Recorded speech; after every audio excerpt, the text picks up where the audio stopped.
The other night, I joined Lourd de Veyra and sports journalist Francis Ochoa in taping an episode of Cignal TV's Step Back.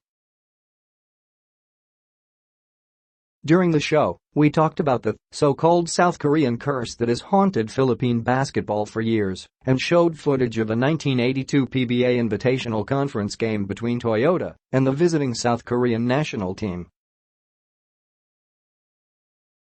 I said it isn't a curse, but a recurring nightmare from where someday soon, Philippine basketball will wake up and just brush it off as a bad dream. I honestly believe that with adequate preparation, the Philippines will beat South Korea anytime, anywhere, no matter how sharp those Korean shooters are. The Philippines is scientifically more advanced in the sport and Filipino players are more skilled and understand the nuances of the game better. The reason why South Korea won in the last FIBA Asia Cup and Asian Games is because the Koreans were better prepared with months of training time compared to weeks, in some players' cases, days, for the Philippines. Take for instance the last Asian Games. Jordan Clarkson started practicing with the Philippine team after the competitions began, not before, while the Koreans opened camp at the start of the year. Ricardo Ratliff has played in Korea since 2012, so breaking him in as a naturalized import was no problem.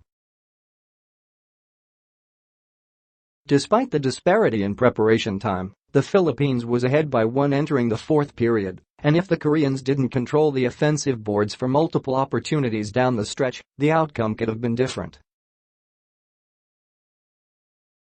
As it turned out, Korea hit 4 triples in the final 7 minutes and the Philippines, missing the services of bigs Junmar Fajardo and Andre Blatch, collapsed. Coach Yang Gyao had a game plan laid out to break South Korea's back, and it nearly worked except he was 1 or 2 big men short of sealing the deal. When Fajardo and Greg Slaughter are activated, it could be a different ending the next time around.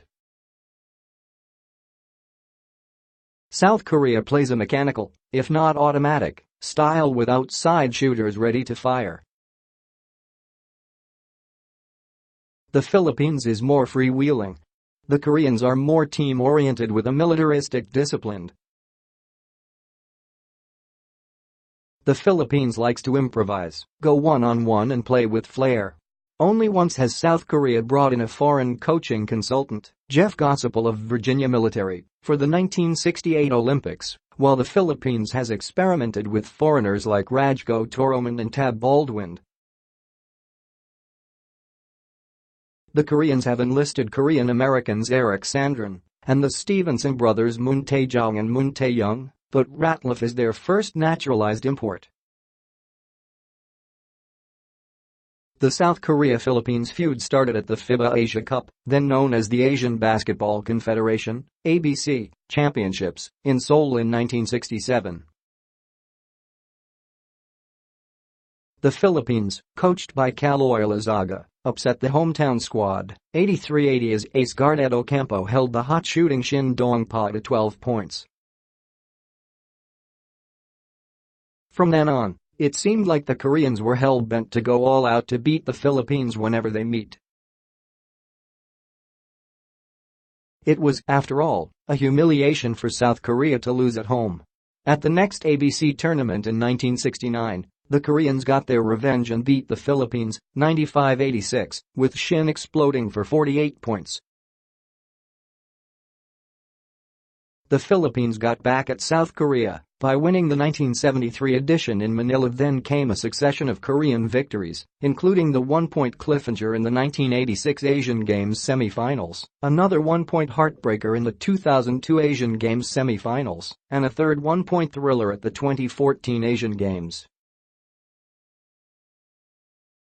South Korea also won, 82-80, at the 2009 FIBA Asia Cup and 70-68 at the 2011 FIBA Asia Cup. The Philippines retaliated with an 86-79 win in the 2013 FIBA Asia Cup semi-finals, but was beaten in the quarter-finals of both the 2017 edition and the recent Asian Games.